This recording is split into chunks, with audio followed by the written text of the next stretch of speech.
Marley from the Energy Boutique with your energy forecast for Thursday, April 28th. So the moon is going to be in Aries all day. We haven't had the moon in Aries make any aspects as of yet. If you listened to yesterday's forecast, you would know that there was a lot of activity while the moon was still in Pisces. And once the moon actually entered into Aries energy, there were no aspects between the moon and any other planet. But we are going to make up for that today. We have 11 different aspects taking place today. 8 of them involve the moon in Aries. Couple of notable mentions. Again, we talked about this in the Ascension forecast for the week. Definitely take a re-listen if you have forgotten thus far. But today is the last day for Pluto being direct. This is also the last day of Mercury being in Taurus. What do we know? Well, we know that on the last day of any planet being stationed in a direct position, that there is a push, there is a squeeze, there is an intensity building as that planet decides to go retrograde. And what do we know? Well, anytime that the planet is kind of finishing up those last degrees in a sign before jumping onto a brand new energy, we have the squeeze to wrap up that particular life lesson. So Mercury, ruler of the mental plane, is definitely going to be pressurized today to wrap up what it is that we should have been focused on for the last couple of weeks, on what it is that we needed to build, what it is we needed to create, what it is we needed to give birth to, as far as new ideas go, new narratives go, new ways of communicating and expressing yourself goes. It's a lot. And we are definitely going to feel the squeeze here today. We have the moon in Aries just fired up, ready to go, ready to push forward, ready to take action, ready to just stop living in the rear view mirror of the past and start making things happen. But again, caution, we're in Taurus season. So we're low, we're slow. Slow and steady wins the race. We actually won't even feel this positive Taurus energy until after the new moon solar eclipse. And when you get fire and earth together, it can be very frustrating. And why is that? Because fire wants to go faster than the earth is willing to go. Now, if we have so much earth that we're not willing to make a move, that earth is going to snuff out that fire, that flame, that spark altogether. And if there is too much fire, meaning too many fiery emotions, too many actions, too many impulses, we will set that earth on fire and burn the whole forest down. So we do have to be very cautious of how it is that we're managing our energy. Huge, huge Aries lesson. Management in your energy field. So let's get to it. We have the moon semi-squaring the true node. The moon in Aries, semi-square is not a nice aspect with the true node, our soul's path, our soul's destiny. This is where we're getting a little bit frustrated. Why? Because we wanted everything to change yesterday. We haven't been seeing the progress. We haven't been seeing the productivity. We haven't been seeing what it is that we want to see. The true node definitely wants us to get on the right path in order to bring some of our dreams and visions into fruition, into reality. But the moon in Aries is so frustrated because we're not allowed to go as fast as the moon would actually like. And right now we're frustrated, we're irritated. We don't know what it is that we can actually do in the here and now as far as action goes. And that can be very, very frustrating. This is when the moon bumps into the sun in not the nicest way. We talked about what happens with the moon in Aries, a fire energy, with the sun in Taurus and earth energy. What happens is there's a situation that pops off in our external realm that frustrates us to the nines. Why? Because we want to change it so freaking badly. We want to change it yesterday. We want to take initiation and actually make changes. We want to start fresh. We want to begin again. But this freaking Taurus energy needs us to be calculated, needs us to be strategic, needs us to be logical and practical with the way that we take our baby steps forward, because the Taurus energy is focused on building a strong enough foundation for us to actually move forward. This Aries energy would say, screw it, lay down the foundation, let's walk on it, let's test it out. Nope, that's not the way that we're doing things. We have to be very calculated with the foundations, with the routines, with what it is that we're co-creating and building right now. We are in 2022. This is the year of building and creation. This is an earth energy year, and we have to make sure that we're doing it right because we're not coming back to do it again. The moon goes ahead and semi-squares Saturn, the lord of karma. This is going to frustrate us as well because, again, the Saturn energy wants us to go low and slow, wants us to really see from our past where it is that we've been put in situations like this before, where it is that maybe we didn't take the advice of the low and slow energy and we act first and then we suffer the consequences and we had a mess to clean up and we didn't get very far ahead.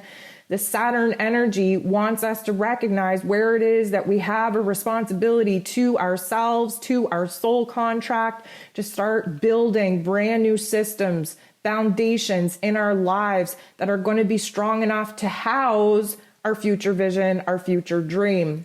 The moon goes ahead and bumps into Mars. Mars rules over Aries energy, so it's always a little bit of a kerfuffle when the moon in a certain sign bumps into the ruler of that sign. Mars, of course, is in Pisces energy, just frustrated as hell, stuck in a passive aggressive type of energy, only really making a move if we are spiritually and soulfully inspired to do so. There's a lot of intuition coming up to play, but that intuition is at odds with the moon in Aries that is only focused on the physical egoic self. The physical egoic self wants to hulk out, wants to just move forward. Screw the baby steps. Let's take large leaps. And of course, Mars is over here just snuffed out in this water energy and knows that our intuition is telling us that we have to be patient, that we have to wait, that we have to do things right, that we can't be as aggressive as we would like to be right now, that that's not going to get us anywheres. And that, in the internal realm, is frustrating as double hockey sticks. So the moon goes ahead and bumps into Pluto. This is a positive aspect, which is really going to help us out. The moon in Aries bumping into Pluto, the great transformer, is definitely showing us where it is that we can use our energy for good, especially in our inner realm. Right now, we're not seeing a whole lot of activity in our exterior realm for good reason. We won't see it until after the new moon solar eclipse taking place in Taurus on the weekend. So the moon in Aries, in bumping into Pluto in this way, Pluto's like, good, keep up this energy, keep up this aggression, keep up the passion, the desire. Make sure that you're ready to cut the cords with the past. Make sure that you are ready to embody this spiritual warrior attitude because you're going to need it. And right now we're recognizing that this is an inner realm game. We have to bump up our will, our self-determination. We have to focus our sights on what makes us happy, what is bringing an excitement, a spark back to our life. And of course, Pluto, the great transformer, wants us to see where the inner changes need to take place before we're going to see the changes take place in the outer realm. It is at this point that Mercury actually trines Pluto. This is a beautiful, beautiful opportunity for us to learn something. We just got our heart on the right page with Pluto, that inner realm, that openness, that understanding, that feistiness that we need to hold on to. Now Mercury is the ruler of the mental plane. Now Mercury is trining with Pluto, and this is giving us a totally different mental perspective. This is where the psyche comes into play. We're rewriting the narrative, right? And we're preparing for Mercury to move into its place of power in Gemini tomorrow. So this is like a, wow, okay, I get it. I know what I have to focus on. I know what I have to rewire in my brain. I know the perception I need to have, the understanding that I need to hold on to. I know where the blinders need to be set perfectly so that I'm focused on one thing, but I'm not missing anything taking place outside of the blinders perception. This is a beautiful transformation of heart and head in our inner realms. The moon bumps into Mercury at this time, a little bit of tiny conflict, but overall, we're happy that things are jiving. We're happy that we're trying to get on the same page. And it's a good thing that this particular energy takes place because just moments after the moon conjuncts, sits next to, meets up with, bumps into Chiron, the wounded healer. So this can go one of two ways. First of all, we can heal something here. We do have the ability to heal. We just came out of the moon in Pisces where a lot of the not so nice things came up emotionally and spiritually speaking that we know we have to cut the cord with, that we know that we can't continue to, reach back in the past and bring it up to the present moment. So this could be a positive thing where we recognize that, you know what, I'm cutting the cord for good. I'm not looking back, not looking in the rearview mirror. I'm not going to sit here and play like I'm the victim. I'm going to muster up the courage and the bravery to cut the cord, to look forward, to never look back. Or you could let your anger and aggression, your frustration, your restless, your irritability take the best of you. And you could essentially, this Aries energy is the toddler energy of the zodiac. You could throw a tantrum and create a little bit of a mess for yourself. This would be essentially where you choose to burn the forest down and then have regrets when you can't snuff that fire out. Again, Chiron is the wounded healer. He shows us our wounds. He shows us the opportunity to heal them. But that choice, my friend, is very much up to you. This is where Mercury semi-squares Chiron, semi-square, a little bit of a tension point. Mercury, of course, in Taurus energy. Taurus energy is all about self-love, because we have to have the worth and the value within ourselves if we expect to see that mirrored back to us in our personal relationships and in our money matters.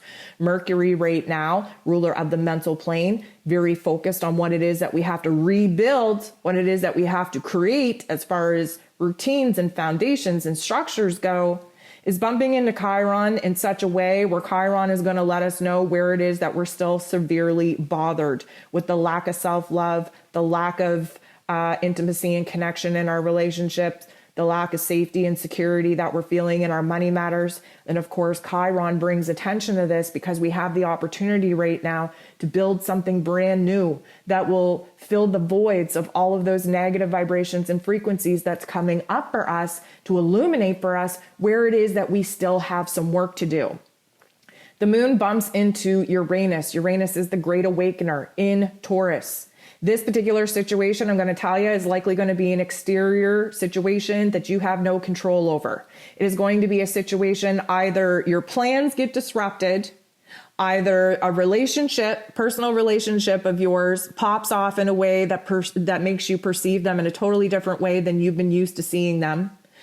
This could be a emotional trigger, an emotional activation to shake you to your core so that you recognize the foundations that you've built off of your ego avatar are no longer strong enough, stable enough to support the next phase of your journey, which should be more aligned to your higher self, your soul self. Now, let me just say, a huge amount of emotional and mental confusion comes out of this particular situation popping off. And like I've been saying, sometimes we have to reach a certain point of chaos and confusion before we're prepared to handle the breakthrough of clarity coming to us. We have to see situations and people from a different set of eyes in order for us to truly recognize what it is that we've been deluded about. This is an opportunity to shake us up, to wake us up, to prepare us for a huge amount of clarity and insight that is about to come in. And Mars goes ahead and bumps into the true node. And this, my friends, this is probably the best aspect that we've had in a while coming from Mars while he's been in Piscean energy, because of course Mars is the god of war. He rules over our physical energy, our drive, our passion, our desires, our anger, if need be. He's been in Piscean energy, which really frustrates him because he's passive aggressive. He doesn't like being passive aggressive. He is unable to move forward as fast as he would like. He is definitely stuck in his fields, waiting for an intuitive insight to take over, really kind of pushing us to only make a move if we are truly inspired to do so. And we haven't been. And that's the problem. Mars is so frustrated that we haven't made as much progress as he in his own particular energy would prefer. And right now, especially in the Piscean energy, he's not really physically moving. He's intuitively and emotionally moving. And through this Piscean energy, this is about the old. This is about old contracts, old karmic lessons. This is about what it is that we have to bring full circle and cut the cord with before Mars is about to move into his place of power in Aries. You best believe that things are going to change super friggin' quick, that we are going to have just a totally different amount of energy to make things happen, but it is not happening in the Piscean energy. So bumping into the true node, our soul's destiny's path, our soul's point, the path that we need to be on, Mars bumping into the true node in this way is highly suggestive that we are being downloaded with some huge intuitive insights that's going to change the game, especially feeding off of the moon bumping into Uranus and really having our exterior realm shook up, creating emotional and mental chaos and confusion, preparing us for a breakdown so that the breakthrough can take place. Mars is finally in his groove. Mars is finally connecting the dots. Mars is providing us with a huge amount of insight, a huge amount of clarity on what needs to happen, what our souls are being called to do, where the new mission, where the new purpose is being rooted into these brand new soul contracts that are being locked in when we move through eclipse season.